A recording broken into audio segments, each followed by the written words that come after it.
As Europe tries to rein in inflation, spare a thought for those people living in Luanda in Angola. The city has again topped a list of the world's most expensive places to live, according to the consulting firm Mercer. Now, to give you an idea of just how pricey it is, a burger meal there would cost you almost £13. Well, that compares to just under £5 in Tokyo, which came in at number 2. The survey uses a basket of food, goods and accommodation to determine which cities are the hardest on the wallet. Well, the top 6 remain unchanged from last year. But the big mover in rounding off the top 10 is Brazil, Sao Paulo. It climbed 11 rungs from last year. Now, for more on the survey, let's hear from Catherine Gervais. She is consultant at Mercer. Welcome, Catherine, to the show. We're on Countdown.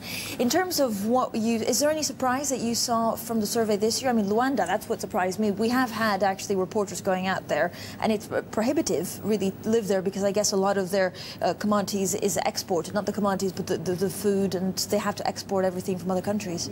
Absolutely. I mean, what we found is, as you mentioned, the price of a burger can be extremely high. And when expat workers are out in places like Luanda, they're obviously not going to be purchasing the same way that locals would do. So a lot of the goods they're buying are imported, and they're looking for a lot of the international brands that they're used to back at home. So that does increase prices quite severely. And you have issues also with somewhere like Luanda may only have 4 or 5 supermarkets or convenience stores where the expats will go. And those are quite well stocked, but you can have shortages. And I know someone who's told me it's taken them a couple of hours to drive back from the supermarket because the traffic's so horrendous. So you may go to the supermarket, find you haven't got everything you need to start again, and so availability can be limited. So how do you actually start working out? What's your methodology here in basic terms, quickly? So we have agents placed in different places around the world who actually go into the different stores that expats go to, and they will collect prices. They'll look at several brands, they'll go to several stores, so we get a good average and a good idea of what the picture is. And then we put all that data together. So for this particular survey, we've actually ranked all the different cities. There's 214 cities across the world, and we've ranked those against New York. So we've compared all the local currency prices to US dollar prices. So there's a currency difference, of course. Absolutely. So if dollar is actually weak, it makes a difference in your survey. It does, and the dollar has been weak historically against many of those currencies we're looking at. We've got New York that's dropped 5 places.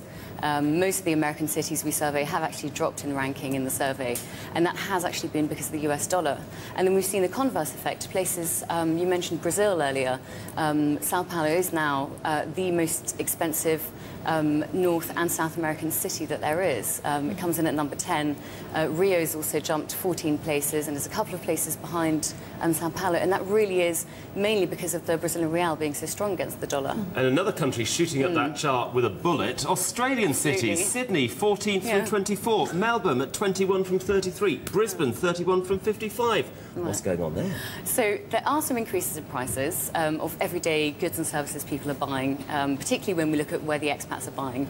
There's also an impact on the cost of renting property. So it's housing the key in some of these big cities, isn't it? The people I know that are living in Sydney who've gone over there and going, oh my goodness me, I can't believe how much it is to rent a studio flat. Exactly, and there are certain areas the expats are typically going to go to because it's near certain schools, it's near maybe where the businesses are.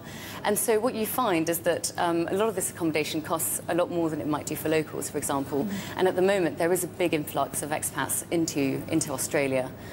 So that has driven the cost of accommodation up. So that may also be just because the expats are also used to a certain way of life. I mean, I have a friend who buys, I think, one, Danone yogurt pot for £1.50, but that is because you don't really need to have it unless well, she's French and she wants it. That's what she was looking for. Yeah, and we do find that a lot of the organisations we work with are quite concerned that expats are able to carry on purchasing as they did at home. So the assumption is often that they shouldn't be any worse off or any better off.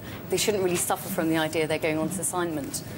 So there is some concern with trying to, particularly in locations that are less favourable, maybe places like Luanda or N'Djamena and Chad, you do want to have the sort of goods that you feel comfortable with and you're going to be happy to consume. Absolutely. Almost replicating the life you had back home. Yeah, exactly, to a certain extent. Catherine Gervais, really good to talk to you. Thank you very much indeed. When I lived in Paris, it was baked beans and bacon. £2.50. Yeah, that's what I was missing the most, and I would pay a lot for it.